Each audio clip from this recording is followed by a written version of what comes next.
우리에게 안식의 날을 허락하신 주님께 감사와 영광을 올려드립니다.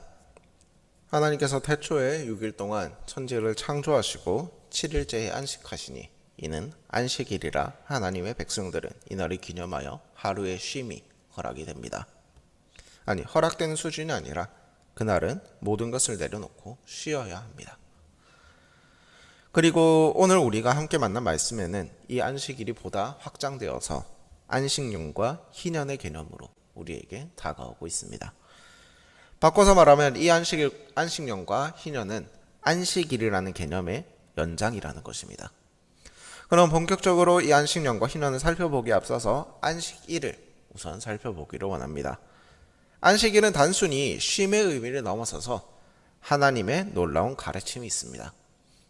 이 안식일에는 육신의 노동, 생존을 위해 땅에서 소출을 얻으려는 그 노동을 멈추고 잠깐 그 노동에서 벗어나 여기에는 그 땅을 원래의 주인인 하나님께 돌려드린다는 의미를 지니고 있습니다. 내 땅이 아니기 때문에 내 마음대로 할 수 없고 주인인 하나님께 돌려드리고 하루 동안 쉼을 누리는 것입니다. 이것이 본래 안식일이었습니다. 즉 그날은 육체의 노동을 멈추고 하나님께 집중하며 일주일 동안 내가 살아온 것을 점검을 받는 것입니다. 내가 한 주 동안 얼마나 하나님께 순종하였고 얼마나 하나님을 예배하였고 얼마나 하나님을 경배했는지를 점검하는 것, 그것이 바로 안식일의 의미였지만 성경을 보다 보면 이 안식일이 깨어지는 그 모습을 어렵지 않게 우리는 볼 수가 있습니다. 그럼 여기서 안식년과 희년이라는 것이 무엇인지 우리 한번 보겠습니다. 다 함께 오늘 말씀 2절, 레위기 25장 2절 말씀 함께 보시겠습니다. 이스라엘 자손에게 말하여 이르라, 너희는 내가 너희에게 주는 땅에 들어간 후에 그 땅으로 여호와 앞에 안식하게 하라. 안식년의 주체는 어디까지나 하나님이십니다. 이는 단순한 쉼의 날이 아닌 안식일의 개념과 연관해서 해석해야 함을 우리에게 말해주는 듯합니다. 너는 6년 동안 그 밭에 파종하며 6년 동안 그 포도원을 가꾸어 그 소출을 거둘 것이나 7째 해에는 그 땅에 쉬어 안식하게 되리니 여호와께 대한 안식이라. 너는 그 밭에 파종하거나 포도원을 가꾸지 말며 내가 거둔 후에 자라난 것을 거두지 말고 가꾸지 아니한 포도나무가 맺은 열매를 거두지 말라. 이는 땅의 안식년이니라. 이어서 하나님께서 안식년을 어떻게 보내야 하는지에 대해서 자세하게 말씀을 해주십니다. 6년간의 소출은 나의 소유로서 거두어 드릴 수 있지만 7년째에는 파종하거나 포도원을 가꾸어서 안 됩니다.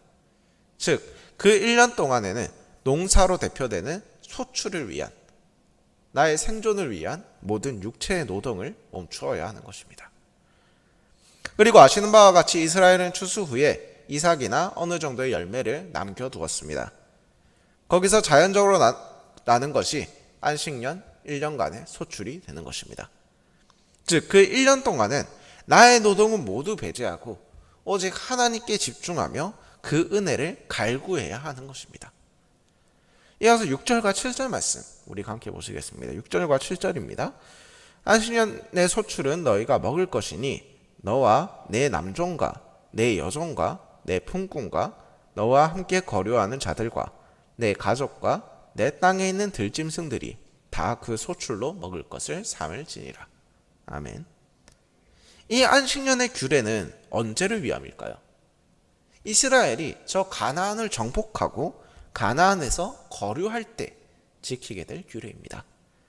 다시 말해서 여기서 말하는 남종, 여종, 품꾼, 거류한 자, 가축, 들짐승은 이제 저 가나안을 정복하고 거기서 정착 생활을 하며 그 땅에 함께 살아가게 될 모든 피조물들을 이야기를 하는 것입니다. 하나님께서 굳이 이렇게 자세하게 안식년의 소출을 함께 베풀 자들을 열거하신 이유가 무엇일까요? 비교적 사회적으로 낮은 계층에 있는 주민들을 하나님께서 직접 언급하시며 이들의 권리를 보장해주고 계신 것입니다. 인간의 인식이 어떠하든 하나님의 그 계획 아래에선 모든 피조물들이 동일하게 하나님의 은혜를 누릴 수 있는 것입니다. 그리고 이 안식년이 7번, 즉 49년째 안식년의 이듬해인 50년째를 하나님께서는 희년이라고 이름 지으십니다. 그리고 이 희년은 7번째 안식년을 포함해 2년을 내리쉬도록 말씀을 하십니다. 그렇게 쉬면서 이들은 더욱 하나님을 갈망하고 하나님께 매달리고 하나님의 그 은혜를 누리게 될 것입니다. 7째 달 여름날은 속죄일이니 너는 뿔나팔 소리를 내되 전국에서 뿔나팔을 크게 불지며.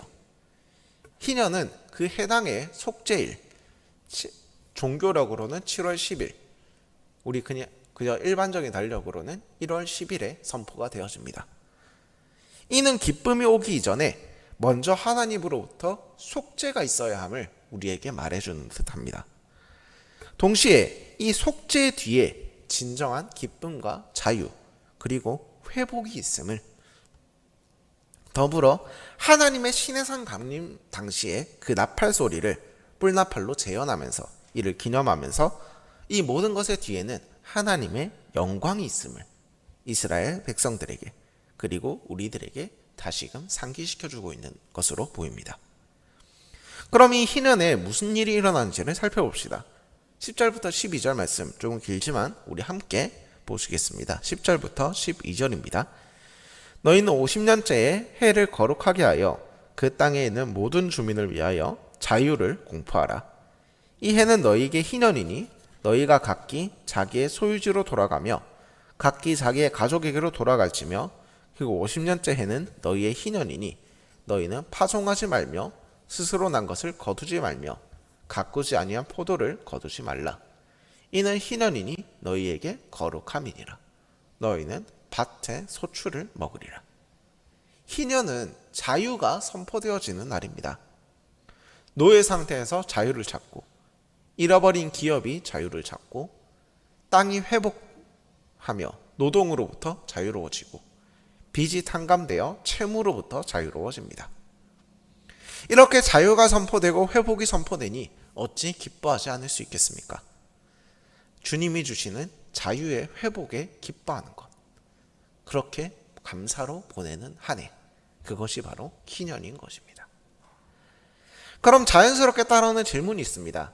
안식년 1년, 희년이 돌아오는 50년째는 2년 동안 농사를 쉬게 되면 그동안 우리는 무엇으로 먹고 살게 됩니까?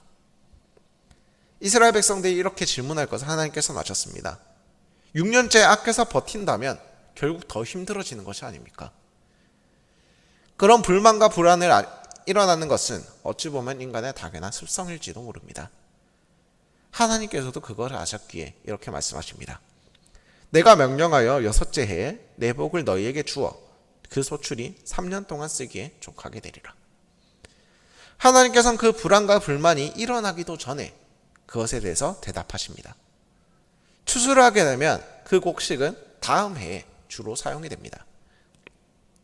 그러니 안식년, 희년, 그리고 그 다음에 추수까지 배가 고프지 않도록 미리 안식년 전 해에는 3년 동안 쓸 수 있는 소출을 안겨주시겠다고 하나님께서 약속하고 계신 것입니다. 이는 땅의 소출은 모든 것이 인간의 노동이 아닌 하나님의 은혜에 달려있음을 다시 한번 우리에게 상기시켜주고 있는 것으로 보입니다. 우리가 노동하는 것 또한 오직 전능하신 하나님의 능력을 의지해야 합니다.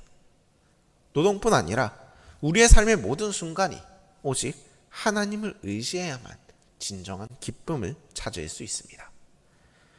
안식년과 희년은 이를 다시 한번 상기하는 것에 그 목적이 있습니다. 내가 어디서 왔고 누구로 인해 이 은혜를, 이 지금의 생활을 영위할 수 있는지, 무엇을 위해서 살아가야 하는지, 내가 어떤 존재인지, 앞으로 어떻게 살아갈 것인지. 생존을 위해서 정신없이 살아가던 그 육체의 노동에 전념하던 삶을 잠시 내려놓고 오직 하나님께 집중하는 것, 그것이 바로 안식년과 희년의 의미인 것입니다. 세상은, 특히 대한민국은 더욱 빨리빨리를 외치고 있습니다. 더 빨리 하자. 매일매일 치열하게 살아가며 수고하고 있지만 잠시 멈춰서 하나님의 은혜를 느껴봅시다. 내가 얼마나 많은 은혜를 받고 있는지, 내가 얼마나 많은 은혜를 당연하게 여기면서 잊어왔는지. 그리고 감사합시다. 하나님께 집중하며 감사의 고백을 올리며 찬양하며 나의 희년을 주님께 찬양하는 우리 예배자가 되기를, 그러한 우리 효목제일교회가 되기를 간절히 기도합니다. 함께 기도합시다. 사랑의 아버지 하나님, 감사합니다. 오늘 우리 이곳에 불러주셔서 함께 희년을 보게 하시고 주님으로 인한 회복을, 주님으로부터 오는 자유의 선포를 보게 하시며 감사합니다. 아버지 하나님, 우리들은 매일매일 치열하게 살아가고 있습니다. 주님께서 나를 보내신 그 삶의 자리에서 치열하게 살아가며 어쩌면 우리가 주님께 받은 수많은 은혜들을 잊고 있었을지도 모릅니다. 주님, 그렇기에 지금 잠시 멈춰서서 내가 받은 은혜들이 어떤 것들인지 한번 되돌아볼 수 있길 원합니다. 내가 주님께 얼마나 많은 은혜들을 받고 살아왔는지, 또 얼마나 그 많은 은혜들을 잊어왔는지, 그것을 바라보고 또 반성하고 주님께 감사할 수 있는 그러한 우리 예배자들이 될 수 있도록 주여 인도하여 주시옵소서. 주님께서 우리들을 삶의 자리에 각자 보내셨습니다. 주님께서 허락하신 나의 그 삶의 예배의 자리, 그것을 또다시 치열한 일상의 삶을 살아갈 때 잠깐 찾아오는 그 휴식의 시간, 우리가 내가 또 주님께 이러한 은혜를 받았구나라며 감사할 수 있는 그런 은혜를 허락하여 주시옵소서. 나의 이 모든 기도, 나의 삶을 감사로 채우실 우리 주 예수 그리스도의 이름으로 기도드립니다. 아멘. 이 시간 주님께서 가르쳐 주신 기도 제목으로 기도로 오늘 새벽 예배를 마치겠습니다. 하늘에 계신 우리 아버지, 아버지의 이름을 거룩하게 하시며 아버지의 나라가 오게 하시며 아버지의 뜻이 하늘에서와 같이 땅에서도 이루어지게 하소서. 오늘 우리에게 일용할 양식을 주시고 우리가 우리에게 잘못한 사람을 용서하여 준 것 같이 우리 죄를 용서하여 주시고 우리의 시험에 빠지지 않게 하시고 악에서 구하소서. 나라와 권능과 영광이 영원히 아버지의 것입니다. 아멘.